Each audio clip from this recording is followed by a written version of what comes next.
राष्ट्रीय राजधानी दिल्ली की हवा को बेहतर बनाने के लिए, साफ करने के लिए अब बीजेपी की जो दिल्ली में डबल इंजन की सरकार है, एक बहुत बड़ा कदम उठाने वाली है। दरअसल आपको जानकारी दे दे कि जो सूत्रों के हवाले से खबर सामने आ रही है, उसके तहत दिल्ली सरकार जो है एक नई दिल्ली के लिए ईवी पॉलिसी 2.0 लाने वाली है, जिसके तहत दिल्ली में जितने भी जो सीएनजी ऑटो चलते हैं, जो दिल्ली की शान माने जाते हैं, उनको जो है वो पूरी तरीके से इलेक्ट्रिक में तब्दील करने की जो बात है वो कहीं ना कहीं दिल्ली सरकार करने जा रही है। और इसका ड्राफ्ट जो है वो लगभग तैयार हो चुका है। और हमने इसी चैनल पे, हमारे चैनल पे आपको दिखाया था कि आखिर जो रिक्शा चालक है, जो ऑटो ड्राइवर हैं, वो इस ईवी पॉलिसी के बारे में क्या कुछ कह रहे हैं। मिली जुली प्रतिक्रिया हमें मिली। कई ईवी जो ऑटो चालक है वो इसका स्वागत कर रहे, तो कई इसमें कई कमियां ढूंढते हुए दिखाई दे रहे हैं। और कहीं ना कहीं सरकार से कह रहे हैं कि उनके लिए भी इसमें कुछ बेहतर प्रावधान होने चाहिए कि अगर वो अपना जो मौजूदा सीएनजी जो ऑटो है उसको इलेक्ट्रिक में तब्दील करते हैं तो जो उसका खर्चा आएगा उसमें क्या सरकार सब्सिडी देगी। और साथ ही जो चार्जिंग इंफ्रास्ट्रक्चर है उसके ऊपर भी कहीं ना कहीं जो है वो लोगों को संदेह है।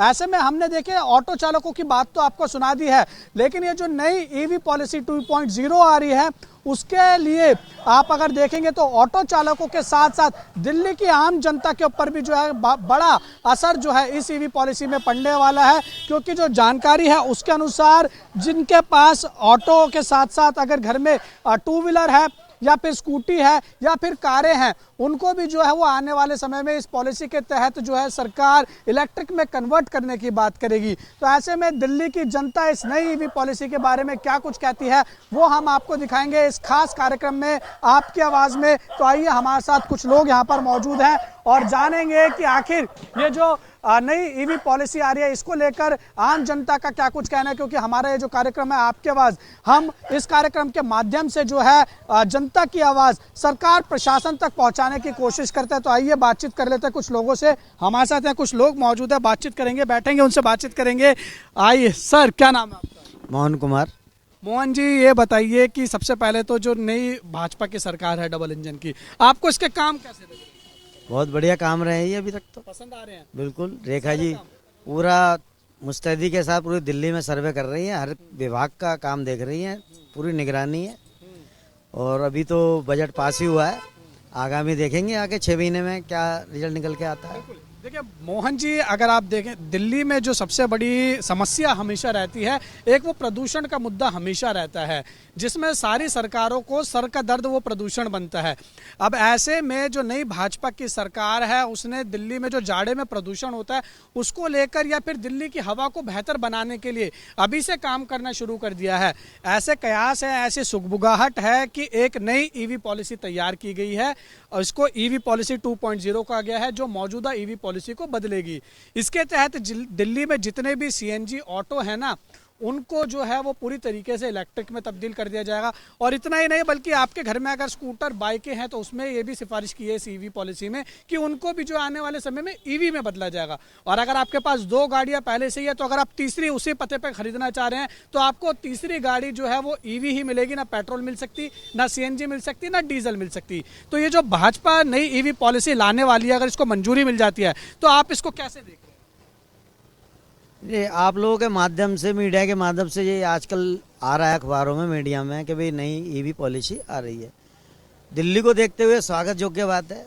पिछले कुछ सालों से दिल्ली प्रदूषण से बड़ा ग्रहित रही है, इसमें कोई नहीं, दो राय नहीं। अगर सरकार इस तरह की पॉलिसी लाती है तो स्वागत योग्य है, बिल्कुल स्वागत योग्य। लेकिन इसमें सरकार को ये भी ध्यान देना होगा उसमें, क्योंकि लोगों का एकदम व्यवहार, क्या नाम है आपका, रोजगार से जुड़ा मामला है, एकदम लगातार उसका असर ना पड़े काम करने वालों पे, ऑटो रिक्शा वालों पे। उसका जो ड्राफ्ट बने ऐसा बने कि पब्लिक को उससे नुकसान ना हो। लेकिन इस तरह की पॉलिसी है दिल्ली के लिए बहुत ही जरूरी है, ये स्वागत योग्य बात है। ये दिल्ली सरकार की तरफ से जो सूत्र हैं वो ये बता रहे हैं, ये इसलिए लाया जा रहा है दिल्ली की जो आबो हवा है उसको साफ किया जाए। और इतना ही नहीं, बल्कि जितने भी एमसीडी के जो कूड़े उठाने वाली गाड़ियां हैं और या दिल्ली में जो डीटीसी बसें हैं उनको भी पूरी तरीके से इलेक्ट्रिक में शिफ्ट करने की जो बात है वो कही जा रही है। मेरी राय तो ये है कि अगर ये पॉलिसी आ रही है तो सबसे पहले जो सरकारी वाहन है उनको चेंज करके पब्लिक के सामने पेशकश किया जाए सरकार के द्वारा। देखो जी, अगर इसको हम ऐसे करें बेहतर रहेगा, ताकि पब्लिक को विश्वास आए कि भी हाँ वाकई ही इस चीज़ को करने से फ़र्क पड़ता है, तो पब्लिक इसमें आपका पूरा सहयोग करेगी। सबसे पहले सरकारी वाहनों को इसमें करें, और जो कूड़ा उठाने वाली गाड़ी में रोज़ पब्लिक का उनसे मिलन होता है, तो वो अगर शिफ्ट पहले होंगी, पहले राउंड में उनको कराया जाए तो ज़्यादा पब्लिक में विश्वास पैदा होगा। वही सरकार यही कर रही है। सरकार इनको धीरे धीरे जितने भी सरकारी जो गाड़ियां होंगी उनको इलेक्ट्रिक में कन्वर्ट करना जो है वो धीरे धीरे शुरू भी कर दिया गया। हाँ जी, ये सबसे बढ़िया रहेगा। इससे पब्लिक में विश्वास आएगा, पब्लिक में इंटरेस्ट लेगी कि भी वाकई ही इसको चेंज करने से सरकार सही ला रही है, क्योंकि ये जुड़ा मामला रोजगार से भी है, सीधा सीधा रोजगार से जुड़ा हुआ है। रोज कोई दिल्ली में सभी मान के चलो सभी गाड़ियों से ही रोज इस्तेमाल कर रहे हैं, चाहे गाड़ी छोटी हो या बड़ी हो। इसलिए मेरी तो राय ये है कि पहले सरकारी व्हीकल को दिखाकर पब्लिक के सामने पेश करेगा। अगर ये चेंज होता है तो आपको इसका फायदा ये मिलेगा, पूरे दिल्ली प्रदेश को प्रदूषण से राहत मिलेगी। मोहन जी, अगर हम आपकी बात करें तो आपके जीवन पर क्या असर पड़ेगा जब ये नई पॉलिसी अगर लागू हो जाती है? क्योंकि देखिए हर कोई जो है, आपके पास भी पेट्रोल की गाड़ी होगी, पेट्रोल की बाइकें होंगी, सीएनजी गाड़ी होगी, और उसके बाद लेकिन अब एकदम इलेक्ट्रिक पे शिफ्ट करना होगा, तो आपके जीवन पर इसका क्या असर पड़ेगा? नहीं, एकदम तो ना करे सरकार, एकदम तो फर्क पड़ता ही है। एकदम जब गाड़ियां बदली जाएगी तो कुछ पैसे की व्यवस्था भी करनी होगी, सभी अचानक एक साथ नहीं कर सकते। मैंने जो आपको पहले भी कहा, अगर एक स्टेप बाय स्टेप होगा तो लोगों को आसानी हो जाएगी कि हाँ स्टेप स्टेप करेगी तो कामयाब हो जाएगी सरकार। जीवन का तो पूरा असर पड़ेगा जी, प्रदूषण रहित हो जाएगा तो आनंद ही आनंद हो जाएगा दिल्ली में। लेकिन पैसा भी तो फिर एक बहुत बड़ा मैटर रोल प्ले करेगा, क्योंकि बैटरी जो है वो बहुत महंगी गाड़ियाँ आती हैं। उसके लिए सरकार को सोचना होगा, समय देना होगा, और सरकार लोगों को इसमें छूट देनी होगी। अगर इसको आपने बेहतर बनाना है और जल्द से जल्द लागू करना है, ये तो चार्जिंग इंफ्रास्ट्रक्चर भी एक बहुत बड़ा कहीं ना कहीं सवाल खड़ा होगा। वो तो सब में इंक्लूड होगा ना। जब आएगी स्कीम तो जब सब ये भी डेवलप होंगी, इनके डेवलप वगैरह तो स्कीम लागू हो ही नहीं सकती। आप स्वागत करें? हाँ बिल्कुल स्वागत करेंगे। लेकिन अगर हम देखिए इसमें राजनीति की भी बात कर लेते हैं, जो दिल्ली में 15 साल शासन कर चुकी है कांग्रेस पार्टी, उनके जो दिल्ली प्रदेश के मौजूदा अध्यक्ष हैं देवेंद्र यादव, उनका बयान सामने आया, वो तो इस पॉलिसी को जो है वो गरीब विरोधी बता रहे हैं। विपक्ष का काम तो जी ऐसा है, क्यों इससे पहले तो 15 साल इनकी भी सरकारें नहीं है, कांग्रेस की भी, उस तरफ ये विषय क्यों नहीं उठा जो आज की सरकार आने पर उठ रहा है? गरीब विरोधी है, इतनी महंगी नहीं, ऐसा नहीं है, ऐसा नहीं है। दिल्ली में पहले सबसे पहले 24 घंटे 7 दिन जो है वो बिजली देने का काम जो है वो सरकार करे। ये दिल्ली शहर है, यहाँ दिल वाले लोग रहते हैं, ऐसा नहीं है। सबसे ज़्यादा खर्च करने वाले लोग दिल्ली में ही रहते हैं। और अभी आपने टीवी पे एक सर्वे भी देखा होगा, अभी कुछ दिनों में हुआ है कि दिल्ली में सबसे ज़्यादा लोग काम करने का जो घंटों का समय वो दिल्ली के लोग देते हैं। काम कर रहे हैं, कमा रहे हैं, जब भी तो देते हैं टाइम। भाई जब काम के लिए समय दोगे तो आमदनी भी होगी। वो कह रहे हैं हम तो इसके खिलाफ अपना अभियान चलाएंगे। विपक्ष का काम है जी, विपक्ष का अपना काम करे, सरकार इस तरफ ध्यान दे कि इसमें कोई कमी ना रह जाए। विपक्ष की बातों में क्या आम जनता आ सकती है? आप जैसे लोग आ सकते हैं? नहीं, ऐसा मुद्दा उठाएगा तो क्या आप आ सकते हैं आम जनता? मैंने क्या कहा, अगर सरकार इस पॉलिसी को पहले अपने सरकारी वाहनों में लागू करे तो उनकी बात ही खत्म हो जाएगी। अगर वो बेहतर तरीके से लागू कर जाएगी तो पब्लिक क्यों सुनेगी विपक्ष की? स्वागत है। हाँ जी बिल्कुल। चलिए ठीक है, और भी लोगों से बातचीत करते हैं। काफी लोग हमारे साथ यहाँ बैठे हैं। पहले आइए, भाई साहब पीछे हैं, इन्हीं के पास चल देते हैं, इनसे बातचीत कर लेते हैं। जी भाई साहब, क्या नाम होगा? महेश कुमार नाम है मेरा। महेश जी, देखिए आपने सुना हम किस विषय पर बातचीत कर रहे हैं। दिल्ली में नई ईवी पॉलिसी लाने की तैयारी जो भाजपा की सरकार है वो करने जा रही है, तो ऐसे में आप ये बताइए इस नई ईवी पॉलिसी को कैसे देखें? नहीं, बिल्कुल ठीक है ये पॉलिसी। देखिए अब आप देखें, हर कंपनी बाइकें बनाती हैं, 2 व्हीलर बनाती हैं, वो 150 सीसी के इंजन होते हैं, 250 के सीसी के इंजन होते हैं, अब 350 के सीसी के इंजन लगा दिए हैं जो बहुत हैवी होते हैं, जिसमें पिकअप बहुत ज़्यादा होता है, तेल भी फूकता है, एक्सीडेंट बहुत होते हैं और लोग कंट्रोल नहीं कर पाते। इलेक्ट्रिक गाड़ी से बड़ा फ़ायदा, एक्सीडेंट नहीं होंगे, क्योंकि आप ये रिहायशी एरिया में गाड़ी चलाते हैं, कोई अचानक बच्चा आ जाए तो उसमें आप ब्रेक मारते तो लग जाएगा। लेकिन हैवी सीसी इंजन होते हैं, वो पेट्रोल से चलते हैं, उसमें नहीं लग पाता, एक्सीडेंट ज़्यादा होते हैं। और ये पॉलिसी बहुत बढ़िया, और ये बहुत सस्ती पड़ेगी लोग, हाँ बहुत सस्ती पड़ेगी। लेकिन ये जो अगर हम कांग्रेस पार्टी की बात करें, कांग्रेस पार्टी तो कह रही है कि गरीब विरोधी है, बहुत महंगा इस पर खर्चा पड़ेगा। नहीं, वो तो कांग्रेस का तो खैर दिमागी संतुलन बिगड़ा हुआ इस समय उनके नेताओं का। मैंने 30 साल मायापुरी में काम किया है, मैं गाड़ियों का ही काम करता था, गाड़ियों का ही मैंने काम किया है। जब ये पॉलिसी आएगी बहुत सस्ती हो जाएगी। और रही सिस्टम की बात, टू व्हीलर बाइक जो हम चार्जर से जो चार्ज करते हैं वो आप घर में भी लाकर खुद कर सकते हो और वो पेट्रोल से बहुत सस्ता पड़ेगा। जैसे आज हमारा देश कई कंट्रियों से पेट्रोल खरीदता है, वो मनमानी करते हैं अपनी। 80% हाँ, वो बहुत मनमानी करते हैं। तो हमें इससे बहुत राहत मिलेगी। और जब सारी गाड़ियाँ इलेक्ट्रॉनिक हो जाएंगी तो हमारी ट्रांसपोर्ट खाली डीजल पे चलती है, तो डीजल भी इतनी ज़्यादा खपत में नहीं आएगा। तो हम आगे चल के हमें सब्जियां वगैरह ये भी सस्ती मिलेंगी। ये सब चीज़ लागू होने के बाद हमें बहुत बेनिफिट मिलेगा। कांग्रेस का विपक्ष का काम है बुराई करना और वो तो देखो जी, आज देश में क्या हालत हो रही है। कांग्रेस जिस समय 26/11 का कांड हुआ था, तहब्बुर राणा को लेकर नहीं आ पाई है। 2011 में 10 जून को माननीय प्रधानमंत्री नहीं तो उस समय अब बने हैं माननीय प्रधानमंत्री मोदी जी ने कहा था इसे हम लेकर आएंगे, तो उन्होंने बड़ा उसका बवाल मचाया कि ये कैसे ले आएंगे। अब आप देख लीजिए, आज उसको लेकर भी आए, उसके रिमांड आज मांगे जाना, उसकी ठुकाई होगी और वो सब उगलेगा। तो कांग्रेस का उसे दरकिनार कर दीजिए। 76 साल हो गए इस देश को आज़ाद हुए और लोगों ने उनको दरकिनार कर दिया क्योंकि उनके झूठे वादे होते थे, झूठे काम होते थे। आज आप वर्क बोर्ड पे देख लीजिए, जिन लोगों ने हमारे पे 1000 साल राज करा, अत्याचार करा है, आज हम अपना मंदिर लेने के लिए भी हम कोर्ट में जाते हैं। पाकिस्तान में जब बंटवारा हुआ था 23,000 मंदिर थे हमारे। 23,000 मंदिर तोड़ने के बाद आज वहाँ 3,000 मंदिर भी नहीं है और वहाँ कोर्ट में कोई जा नहीं सकता। कोई हिंदू जाता भी है तो उसको मार देते हैं। हम तो फिर भी कोर्ट के जरिए अपने न्याय के भरोसे पे ही अपनी चीज़ें लेते हैं। उसके बाद भी कांग्रेस उसका विरोध करती है, तो इसके बारे में क्या बात करें। जो कांग्रेस के दिल्ली प्रदेश के अध्यक्ष है देवेंद्र यादव, वो कह रहे हैं कि जो ऑटो चालक है उनके ऊपर सीधा बोझ पड़ेगा और इसलिए हम इसके खिलाफ अभियान चलाएंगे। कुछ भी बोझ नहीं पड़ेगा, बेकार की बात है। जिस समय सीएनजी हमारे देश में आई थी 8 रुपये किलो थी, ठीक है।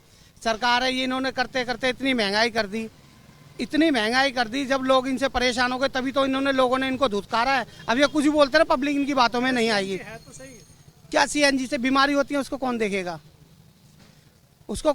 अभी आपने देखा होगा पिछले सालों से केजरीवाल सरकार थी, हम फ्री में इलाज देंगे, तो आपको बता दूं फ्री में इलाज कहीं भी नहीं है।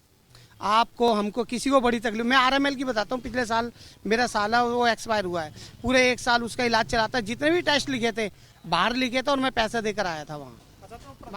प्रदूषण की वजह से भी लोग बीमार होते हैं। बिल्कुल होते थे। और कैंसर की कोई इनके पास मशीनरी नहीं थी, जो अभी माननीय प्रधानमंत्री ने अभी पिछले साल दी है, जो कि लेडी हार्डिंग हॉस्पिटल को दी है, जो 30 करोड़ की जिसकी कीमत है मशीन की, जिससे ब्लड कैंसर की हम जांच कराते थे। तो पहले जांच नहीं होती थी, अब हम वो जांच भी करा सकते हैं, जो लेडी हार्डिंग हॉस्पिटल में मशीन दी गई। अब जो ये पॉलिसी की अगर हम बात करें, इस पॉलिसी के आने के बाद आपको लगता है कि दिल्ली की आबो हवा बिल्कुल साफ होगी। मैं 30 साल मायापुरी में काम किया है, मेरा सीट कवर का भी काम था और मैंने गाड़ियाँ भी बनाई हैं। हम डीजल की गाड़ी लेते थे पुरानी, उसी को ठीक ठाक करा के नई करके बेचते थे। अब वो उस पर काफ़ी समय पहले बैन लग गया था पॉल्यूशन की वजह से। हमें कोई दुख नहीं है, काम भी हमारा बंद हो गया था, कोई दुख नहीं है, पॉल्यूशन खत्म होना चाहिए। जैसे आप गाड़ियों का काम करते हैं तो ये आपसे जानना बहुत ज़्यादा जरूरी है। मान लीजिए एक गाड़ी पेट्रोल की और डीजल की है और दूसरी तरफ एक गाड़ी उसकी है बैटरी की, तो दोनों में अगर रनिंग कॉस्ट का देखा जाए तो कितना फर्क आता है? देखिए, पेट्रोल तो बहुत महंगी पड़ती है और डीजल पॉल्यूशन करता है, तो ये इलेक्ट्रिक जो गाड़ी है सबसे ज़्यादा परफेक्ट रहेगी। हाँ जी, परफेक्ट रहेगी ये इससे एक तो ये सस्ती बहुत पड़ती है, दूसरी पॉल्यूशन नहीं करती, वो शराबा नहीं करती। लेकिन बिजली बनाने के लिए जो वो तो चार्जर तो वो लेना पड़ेगा और वो इतना महंगा नहीं है। लोग शोर मचाते हैं। ये आप कार में भी देख लो, 5 किलोमीटर की जो कारें निकली हैं 5 किलोमीटर पड़ती है उसकी, कोई ज़्यादा नहीं है। लेकिन बिजली बनती है कोयले से, उससे भी तो प्रदूषण होता है। तो देखो कहीं ना कहीं तो ऐसे तो हम घर में खाना भी बनाते हैं, गैस जलती है, वो भी पॉल्यूशन ही है। तो थोड़ा बहुत तो देखो, अगर सुधार चाहिए तो थोड़ा बहुत सहना भी पड़ेगा। तो अगर ये पॉलिसी लागू होती है तो आप इसका स्वागत करेंगे? बिल्कुल स्वागत करेंगे और होनी भी चाहिए। खुद लेंगे इलेक्ट्रिक गाड़ी? बिल्कुल लेंगे जी। अभी कौन कौन सी गाड़ी है? मेरे पे अभी पैशन प्रो है, एक एंटॉक है, एक यामा थी, 15 साल से ज़्यादा हो गए तो वो हमने दे दिया। आपके पास तो दोनों खुद पेट्रोल है, आपने अभी तक इलेक्ट्रिक नहीं ली? बस अब लेंगे। अभी मेरे पास 3-3 साल का टाइम है उनका। जैसे ही वो पूरा टाइम हो जाएगा 15 साल का, वो मैं कंपनी को देके उनके बदले वो हम गाड़ी ले लेंगे। दिल्ली में ये जो नई ईवी पॉलिसी है, इसके तहत जितने भी पेट्रोल 2 पहिया वाहन होंगे ना, उनको भी धीरे धीरे बदला जाएगा। हाँ, नहीं बदलना चाहिए इसके लिए। अभी देखिए, जो विपक्ष में सरकारें होती हैं उनका काम है कमियां ढूंढना, लेकिन जब लोग लेंगे तो वो खुश होंगे। आज देखो आप जोमेटो में जो गाड़ियाँ चला रहे हैं वो ज़्यादातर बैटरी की चला रहे हैं, वो बैटरी की चलाते हैं, चार्जर वाली चलाते हैं, उनको बहुत सस्ती पड़ती है और गाड़ियाँ ठीक है, बढ़िया गाड़ी है। आप लेंगे? बिल्कुल लेंगे और सबको लेनी चाहिए। और देखिए इसको सभी लेंगे, मैं ही नहीं सभी लेंगे। मोटा खर्चा कैसे अफोर्ड करेगा आम इंसान? देखिए मोटा खर्चा कोई कैश में तो लेगा नहीं, जो गरीब तबके का मेरा ऐसा है तो हम किस्तों पे लेंगे और वो बिल्कुल ठीक होगा। अब पेट्रोल की भी तो हम किस्तों पे लेते हैं, आप देखिए ना, आप अब हम गाड़ी लेते हैं, पेट्रोल की भी तो हम किस्तों पे लेते हैं। ये गाड़ी है ये पेट्रोल पे, लेकिन कई लोग ये भी तर्क देते हैं कि पेट्रोल जो है वो हर जगह उपलब्ध होता है, आप कभी भी पेट्रोल डला के आगे जा सकते जब ये सरकार ये चीज़ बनाती है ना तो ये सब उपलब्ध हो जाता है। अब बैटरी सिस्टम करा था इन्होंने, सब जगह उपलब्ध होने लगा है। सीएनजी आई थी, लोग कह रहे यार सीएनजी हम कैसे चलाएंगे, उपलब्ध कर रहे थे, उसके पंप बने थे। जब इतनी बड़ी पॉलिसी चलेगी तो इसके सब उपलब्ध होंगे, व्यवस्था होगी। और ये व्यवस्था ऐसे नहीं है कि किसी ने बोला और होगी, सारी व्यवस्थाएं ठीक होंगी, गाड़ियाँ होंगी। अब गाड़ियाँ चार्ज करने से पहले जगह भी देखी जाती है, उनके चार्जर भी होते हैं। तो ये विपक्ष का काम है, ये आरोप लगाना बेबुनियाद आरोप है और बिल्कुल बेकार बुनियाद है। बिल्कुल हम स्वागत करें, हम ही नहीं पूरी दिल्ली स्वागत करेगी। मैं गाड़ियों का मैंने काम करा 30 साल और हर आदमी इससे खुश होगा। चलिए जी, ये जो भाई साहब थे ये गाड़ियों का काम करते हैं, इन्होंने बताया कि पेट्रोल गाड़ी में और इलेक्ट्रिक गाड़ी में क्या कुछ फ़र्क आता है, रनिंग कॉस्ट पे क्या कुछ फ़र्क आता है और साथ ही जो हमारा पर्यावरण है उसके ऊपर क्या कुछ फ़र्क पड़ता है, ये इन्होंने बताया। और भी लोग मौजूद है, आइए इनसे भी बातचीत कर लेते हैं। पूरा यहाँ पर मजमा लगा हुआ है, बातचीत आपस में कर रहे थे, हमने सोचा हम भी बैठ जाते हैं और आपकी आवाज़ आप तक पहुँचाने की और सरकार तक पहुँचाने की कोशिश करते हैं। भाई साहब क्या नाम है? मेरा नाम प्रदीप है जी।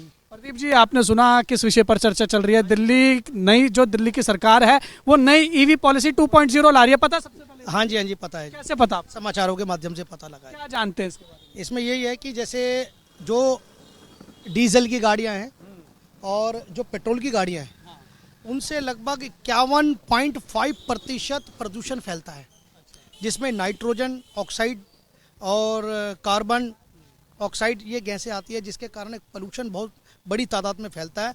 और लगभग दिल्ली के अंदर 80 लाख से ज़्यादा वाहनों के रजिस्ट्रेशन है। तो उन सभी वाहन जो सरकार ने पीछे भी पॉलिसी चलाई थी कि 10 साल डीजल और 15 साल पेट्रोल की गाड़ियों को बंद कर देंगे, रोड पे परमिशन नहीं देंगे, और काम भी चल रहा है, उठा भी रहे हैं, लेकिन उससे इतनी राहत नहीं मिल पा रही पोल्यूशन में।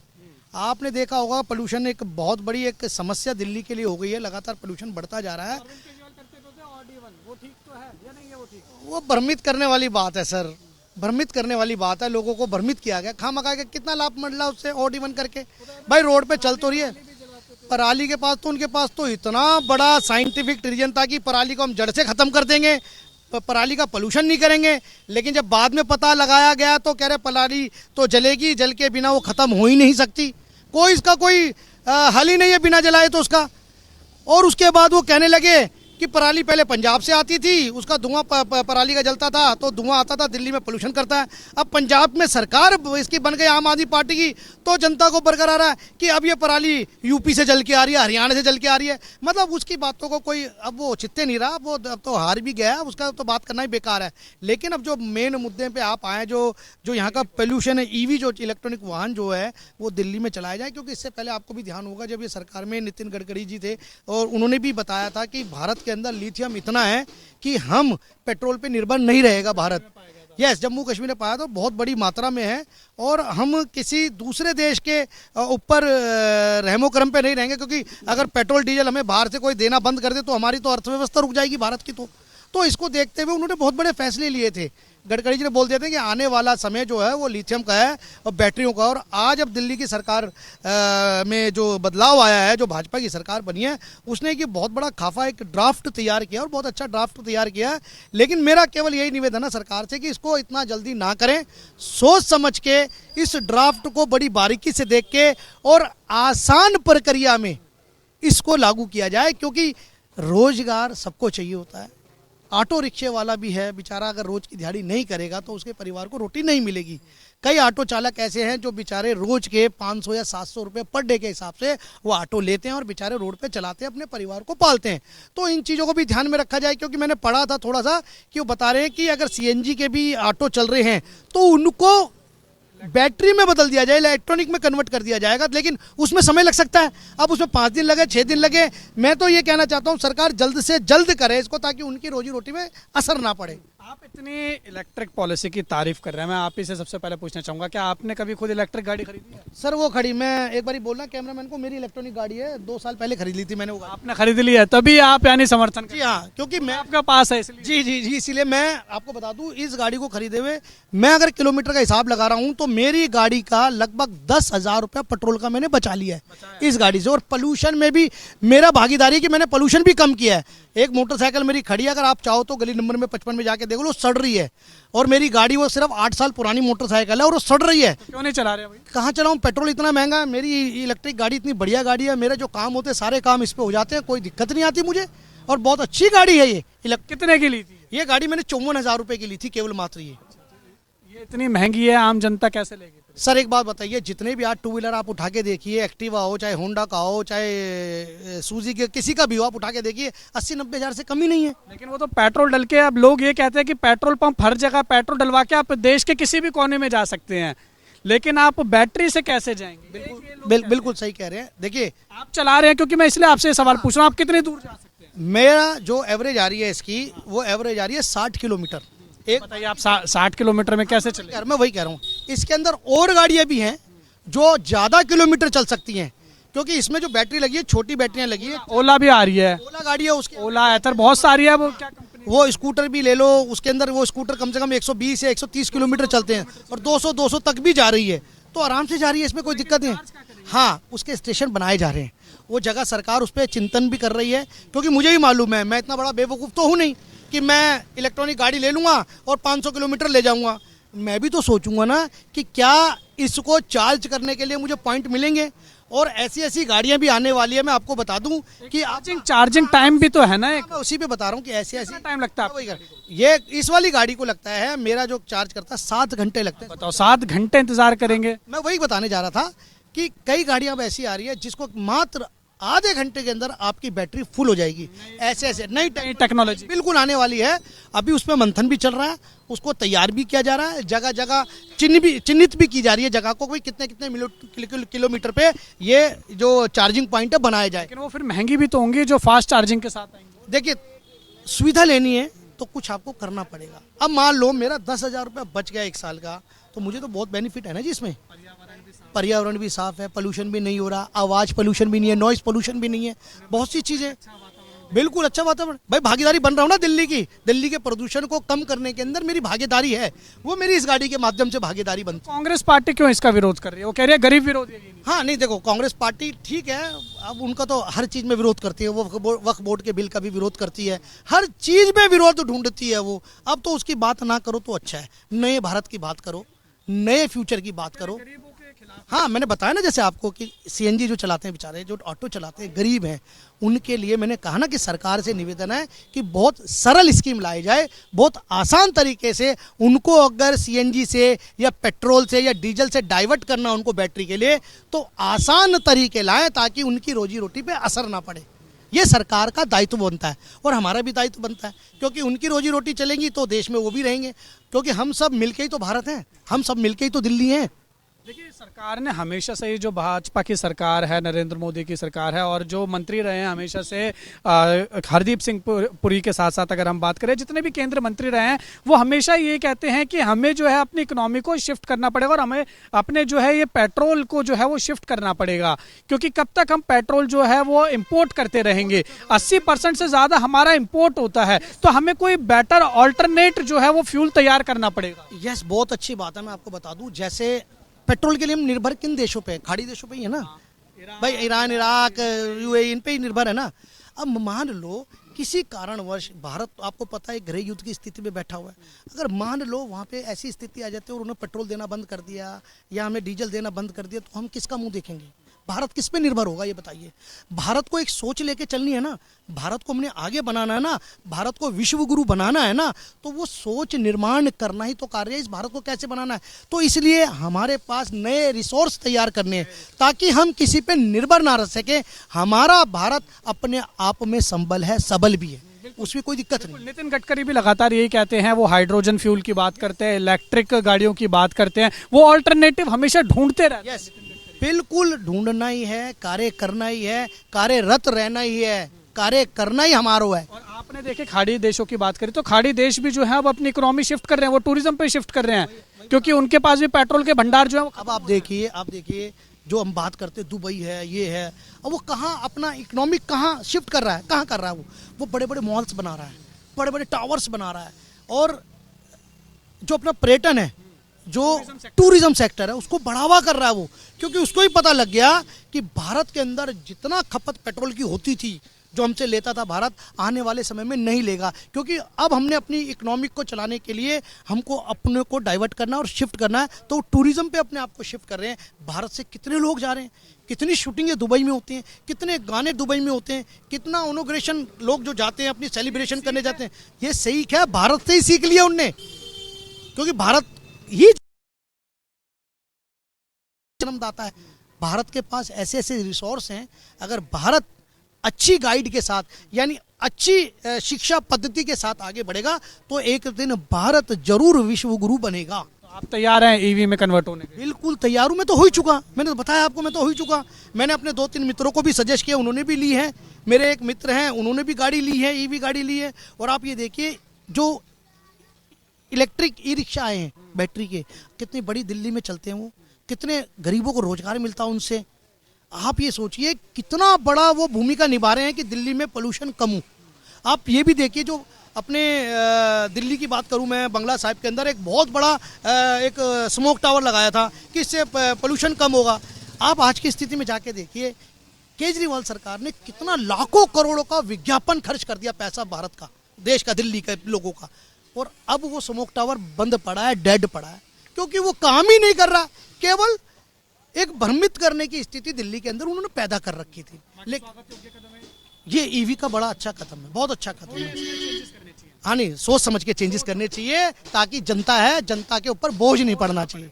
सोच समझ के चेंजेस करने चाहिए। ड्राफ्ट में जो जो सिफारिश की गई हैं उसमें कहीं ना कहीं जो है सरकार को भी सोचना पड़ेगा, क्योंकि जो है भाई साहब बता रहे हैं कि अगर हम बात करें जो ऑटो चालक है उनके ऊपर एक बहुत बड़ा जो आप ये कह सकते हैं कि भार पड़ सकता है कि वो कैसे अपना जो सीएनजी ऑटो है उसको इलेक्ट्रिक में कन्वर्ट करेंगे। तो ये सरकार के लिए एक बड़ा चैलेंज होगा। क्या उनको सब्सिडी दी जाएगी या उनके लिए वो कैसे ऑटो कन्वर्ट होंगे, ये सरकार के लिए एक बड़े सोचने वाली बात है। आइए और भी लोगों से बातचीत करते हैं। सर वैसे वीरेंद्र पांडे जी, वीरेंद्र जी क्या कहेंगे? आपने सारी चीज़ें बता दी है, और जो चीज़ जनता के हित में है, जनता है तो सब कुछ है, देश है तो हम हैं, तो देश से आगे तो कुछ भी नहीं है। जिसमें देश का भलाई है, जनता का भलाई है, उससे बड़ा तो कुछ भी नहीं है। इसमें कांग्रेस की भी कोई भूमिका नहीं है, इसमें बीजेपी का नहीं। जिसका भला हो, जिसमें जनता की भला हो, तो अगर बीजेपी ये ला रही है तो जनता के भला के लिए ला रही है। अगर इसमें भलाई हो रहा तो ये चीज़ होना ही चाहिए ना। बिल्कुल भला हो रहा और अभी नहीं हो रहा तो आगे और भी होगा। आप लेंगे इलेक्ट्रिक गाड़ी? आप अभी तो शुरुआत है। आप खुद लेंगे इलेक्ट्रिक गाड़ी? बिल्कुल लेंगे, क्यों नहीं लेंगे, क्यों नहीं लेंगे। जब शुरुआत हो चुकी है तो उसको आगे ले जाने का काम तो जनता का ही है, और हम ही एक भागीदारी बनेंगे। यही हमारा ध्येय है, उद्देश्य है। बहुत शुक्रिया हमारे साथ बात है, इससे बड़ी बात करेंगे। तो आपने सुना, हम दिल्ली की जनता के बीच में उतरे थे और उनका क्या कुछ कहना है।